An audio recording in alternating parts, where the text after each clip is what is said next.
Charles Darwin, O Segredo Perdido da Evolução e a Verdade por Trás da Viagem do Beagle.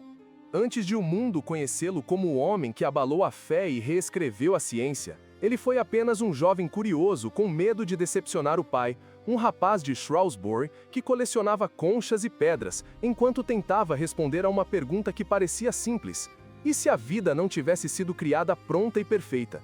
E se todas as formas que admiramos fossem resultado de mudanças invisíveis ao longo de eras tão longas que a própria mente se perde nelas? A partir daqui, começa uma jornada que cruza mares, febres e bibliotecas e que nos conduz aos bastidores da teoria mais poderosa da modernidade, a história de Charles Darwin, a voz por trás da teoria da evolução que transformou nossa ideia de origem e destino. Ele nasceu em 12 de fevereiro de 1809 no interior da Inglaterra. O pai, Robert Waring Darwin, médico respeitado, queria para o filho um jaleco e um consultório. A mãe, Susanna Wedgwood, morreu cedo e deixou no menino uma memória feita de imagens rápidas: o vestido de veludo, o quarto silencioso, a mesa estranha e um vazio que ele aprenderia a preencher com leitura e coleta. O avô Erasmus Darwin já havia ousado falar em transformações da natureza, mas o pai pouco celebrava essas ideias e não se falava muito delas em casa. Enquanto isso, o menino se educava com a irmã Caroline, depois com o reverendo Case, onde sua paixão por pedras e mares cresceu como quem encontra na história da ciência uma rota para escapar do óbvio. Na escola Dr. Butler, em Shrewsbury, ele morava a 1 quilômetro de casa, mas preferia fugir antes do portão fechar para ver a família. A literatura o seduziu, Shakespeare e Byron o chamavam para longe, e os relatos de viagem acendiam uma chama que anunciavam um futuro no convés de um navio. Na juventude, o laboratório improvisado com o irmão em um galpão e o barômetro explicado pelo tio foram sementes do método, a mistura de observação e curiosidade que mais tarde sustentaria uma obra inteira. Matriculou-se em Edimburgo aos 16 para seguir medicina, porém as aulas lhe pareceram frias, enquanto as salas cheiravam a tédio e sangue. Ele encontrou refúgio em sociedades estudantis, apresentou seu primeiro paper, conheceu Robert Grant e percebeu que sua vocação não era abrir corpos, era abrir perguntas. Abandonar a medicina provocou a fúria do pai, que ofereceu a alternativa do púlpito: ingressar no clero, e para isso Cambridge o recebeu em Christ's College, com teologia, clássicos e uma rotina mais de tiro ao alvo do que de biblioteca, segundo sua própria confissão. Mas ali, J.S. Henslow e Adam Sedgwick se tornaram faróis. Henslow caminhava com Darwin e falava de plantas como quem narra epopeias. Sedgwick o levou a campo no país de Gales para ensinar como ler rochas como se fossem livros. Em agosto de 1831, chegou a carta que mudou o mundo. O capitão Robert Fitzroy, da HMS Beagle, aceitava levar um naturalista sem salário. Henslow indicou Darwin, o pai relutou. O tio Josiah Wedgwood mediou e o sim nasceu como se sempre estivesse à espera. O Beagle zarpou em 27 de dezembro de 1831. Darwin levou um cronograma quase ascético para estudar meteorologia, matemática, biologia, além de francês e o Novo Testamento em grego. Guardou Milton e Humboldt na mala, travou desde cedo uma relação tensa com Fitzroy, aristocrata temperamental que defendia a escravidão e cujo humor podia se fixar no escuro por horas. O convex virou escola, o enjoo perseguiu o naturalista. A Baía de Bisca foi descrita apenas como um inferno, mas a persistência rendeu frutos. Santiago, em Cabo Verde, apresentou rochas brancas que ele interpretou como antigos derrames de lava solidificados no fundo do mar, impressos de conchas e corais.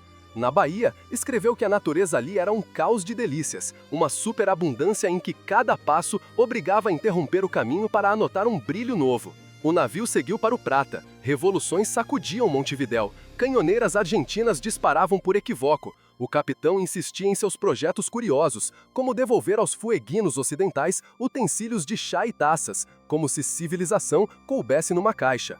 Enquanto isso, Darwin explorava pampas e Patagônia, enfrentava frio, mosquitos e cavalgadas sem fim, até encontrar fósseis de gigantes extintos, preguiças colossais e armadilhos magníficos, fragmentos que lhe sussurravam que o presente tinha raízes profundas e que os fósseis não eram caprichos, eram páginas rasgadas de uma história longa. Cruzando os Andes, ele sentiu a geologia virar desenho vivo, afirmou que pela primeira vez uma paisagem parecia um corte didático do interior da Terra. E entre febres e confusões, talvez doença de Chagas, postulou em cartas o cansaço que o perseguiria por décadas.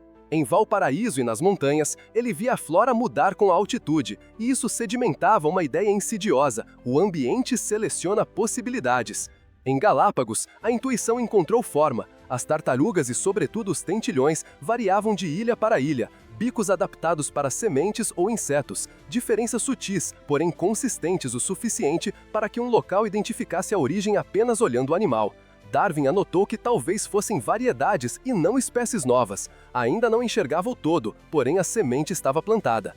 Meses depois, a Austrália apresentou mamíferos convergentes, soluções semelhantes por caminhos distintos, como se dois artesãos tivessem chegado ao mesmo artefato por oficinas separadas. A viagem seguiu e a saudade cresceu, até que o retorno a Falmouth em outubro de 1836 e o abraço em Shrewsbury selaram o ciclo. O pai, enfim, viu valor na carreira de naturalista. De volta à Inglaterra, Darwin organizou a Zoology of the Voyage of the Beagle, impressionou Humboldt e, ao longo dos anos 40, publicou trilogias geológicas sobre recifes, vulcões e América do Sul.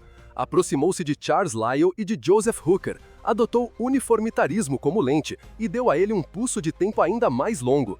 Enquanto isso, o pensamento evolutivo amadurecia em cadernos, que hoje soam proféticos como quem escreve ao ouvido da posteridade.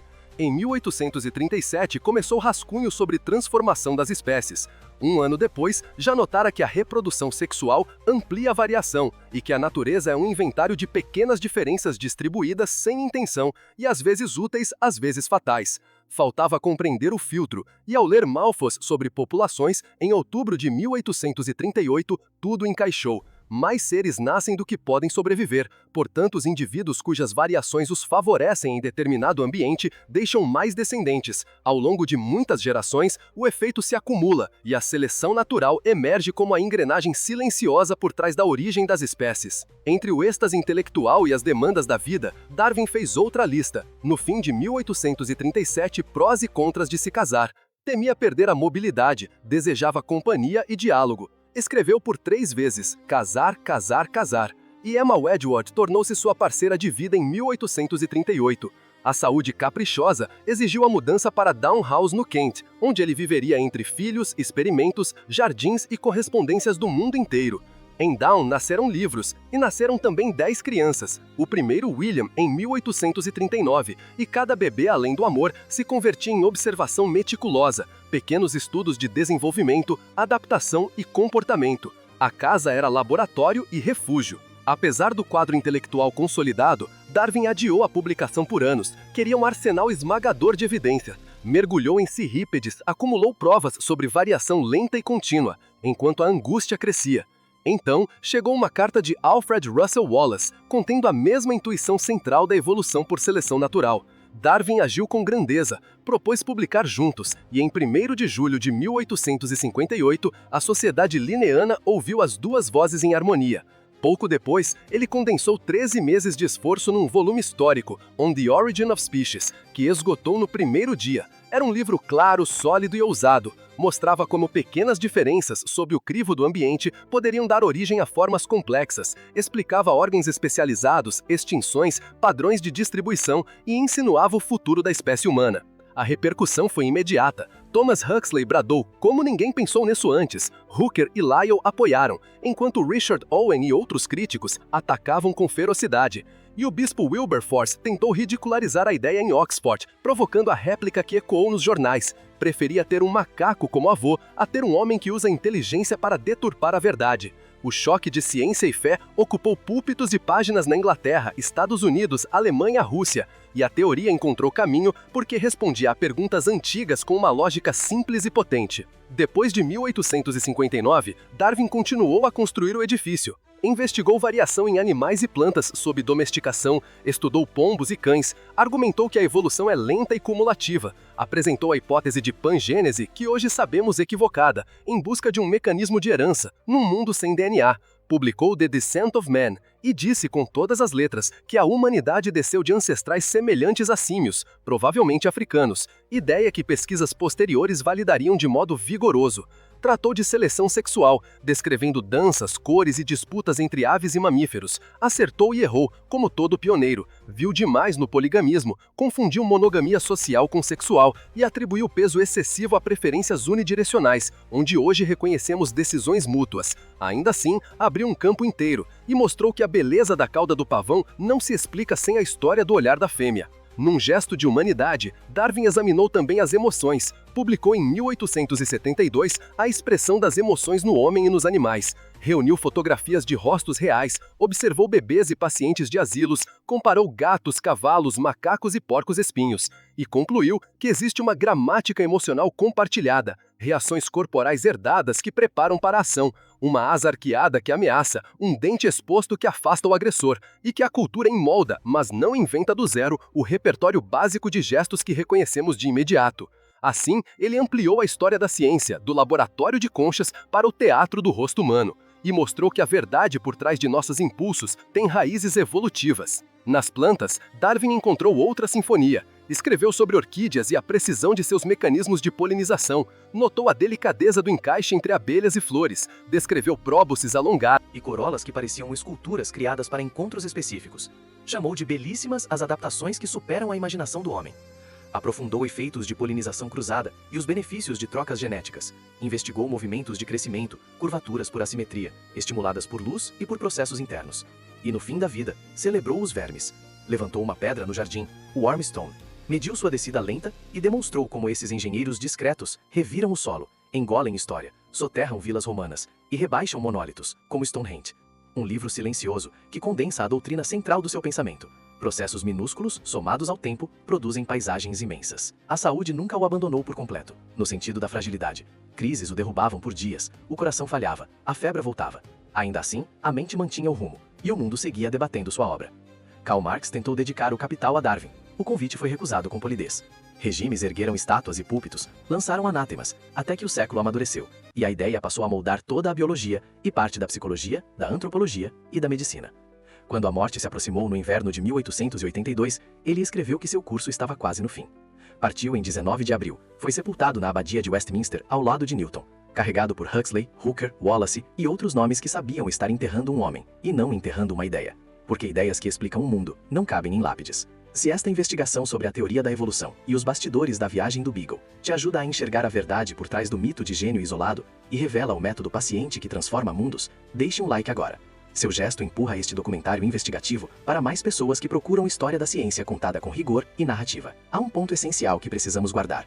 Darwin não inventou a natureza, descreveu a lógica que ela já seguia. Sua grandeza não está em ter visto tudo, e sim em ter unido cacos esparsos num vitral coerente. Do uniformitarismo geológico ao desenho dos bicos de Galápagos. Da luta pela vida de Malthus à coragem de publicar com Wallace. A humildade e exatidão. Um estilo que transparece nas cartas, nos cadernos e na maneira como transformou Dalhousie em laboratório aberto ao mundo. E é por isso que seu nome atravessa o tempo como sinal de método, não como bandeira de facção. Se você acredita que investigações assim merecem sequência em novos episódios sobre mistérios da humanidade e sobre as controvérsias que ainda separam ciência e fé, inscreva-se no O Enigma Global agora mesmo. A sua inscrição sustenta esta série documental que liga a história proibida, rigor acadêmico e um olhar cinematográfico para reconstituir como grandes ideias nascem, tropeçam e por fim se impõem. Para terminar, devolva a pergunta ao seu julgamento. O legado de Charles Darwin é apenas o livro que abalou a teologia, ou é sobretudo o método de investigar pacientemente o pequeno para desvendar o imenso? Escreva nos comentários sua leitura sobre o papel de Alfred Russel Wallace e sobre como entendemos hoje a parceria e a disputa na origem das espécies. E diga também quais enigmas devemos decifrar a seguir. O seu comentário alimenta a investigação coletiva e orienta os próximos mergulhos.